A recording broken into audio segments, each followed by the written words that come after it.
You're watching the Auction Network. To an entire generation, he was the epitome of cool.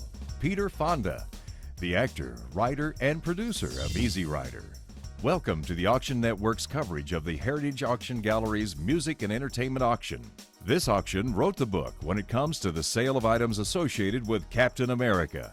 Peter Fonda memorabilia was at the center of the sale, which allowed buyers to make their own Hollywood connection to some of the greatest icons of the entertainment industry. In fact, the lineup featured a host of some of the most recognizable items from television and the silver screen, as well as some personal items belonging to the stars. Autographed pictures, strips, and original movie props, even costumes and glamorous clothes, all allowing buyers to make a personal connection with entertainment history.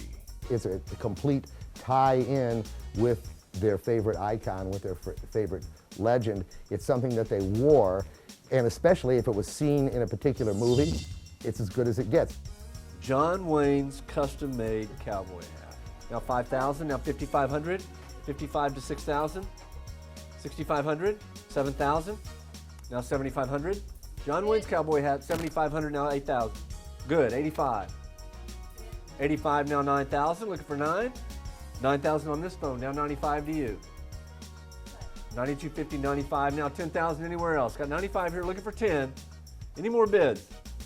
9,500 once, 9,500 twice, sold 9,500. What an amazing piece of music, entertainment, history this is.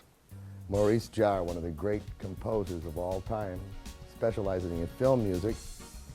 Probably his most well-known work was the soundtrack he did for the great film Dr. Zhivago. Here is a page from the original score. It says, original orchestration, Dr. Zhivago, Laura's theme. We have the different colored pencils. We have some scratch outs and changes. There's an amazing piece of history. About 406. 450, now 475, now 5. 5 to 550 to 6. 6 to 650. 800, now 850. 800, 850, now 9, now 950. 950 to 1,000 to 11. 11, now 1,200, now 13. 1,250, that's his final bid. 13, now 14, anywhere else? You bought it, 1,300, bidder number 2. Thank you. I got a great price for it. I mean, this is an original score, you know, and I mean, this was coming right out of the man's mind, the author's mind, when he was writing it. So, you know, what greater piece of music can you have than something from the artist himself? The biggest surprise of the auction came from 2 items featured in the great horror spoof, Abbott and Costello Meet Frankenstein. 3750 to 4 to 4250. 4250 to 45. 45, 4750. 4750, now 5,000. Thank you, now 55. Giddy up, go to 6,000. Last call, 6,000's bid, now 6,500. 65's bid, looking for 7 with you now. 6,500 once, 6,500 twice, sold 6,500. When we got these masks in, they were sent in by the consignor as Halloween masks. I thought I recognized them. We started researching. I was racking my brain. I've seen these because I'm a big horror nut. And finally I remembered, I know where I saw these. So I pulled out my DVD of Abbott and Costello Meet Frankenstein, put it in, and sure enough, in the masquerade sequence with Lon Chaney Jr., Bud Abbott wore the wolf mask, Lou Costello wore the Mr. Hyde Dracula mask. The mystery was solved, we changed the descriptions, and the prices went through the roof. During the peak of Haight-Ashbury and the hippie movement, Peter Fonda penned the script for Easy Rider, a movie about 2 bikers searching for the American dream.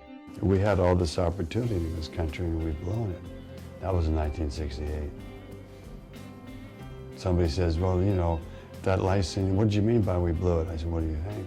But this clearly defined the counterculture movement. In fact, Peter Fonda became the poster boy for the counterculture. Several of the items I'm auctioning are, of course, from Easy Rider, some of the main ones. And most of this stuff relates to motion pictures I've been in. A couple of guitars I've played on film and then on stage in Austin, Texas, for an example. And some drawings from my childhood, some other things, photographs, movie posters.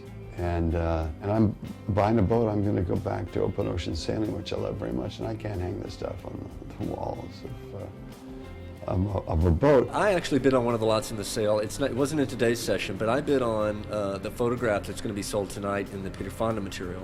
The photograph on the fishing boat with John Wayne and Henry Fonda and Ford. Lot 240 for the fishing photos. That's a great item. Like 240?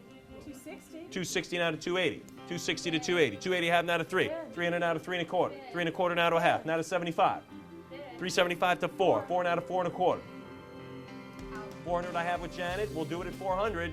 Sold. $400. We also have his gold Rolex watch. When he symbolically throws away all materialism, he said, I wasn't going to throw away the Rolex, I threw away a cheap Timex. So he's had the Rolex all these years. Time is something that man's made up. Doesn't really exist.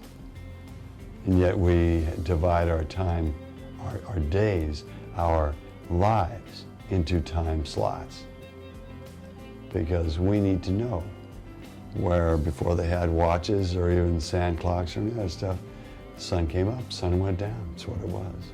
I don't need time. Lot 268. 14,000. 14,000. Now I'll take 15 out of 16 out of 17. 17 to 18. How about 18? It's 18 out of 19.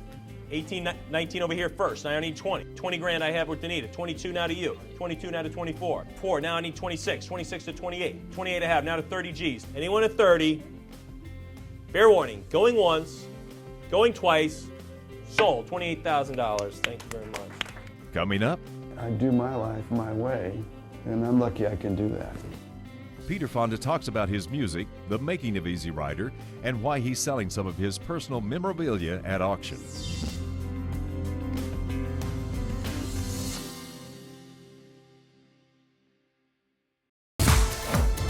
To register for future live auctions, go to auctionnetwork.com.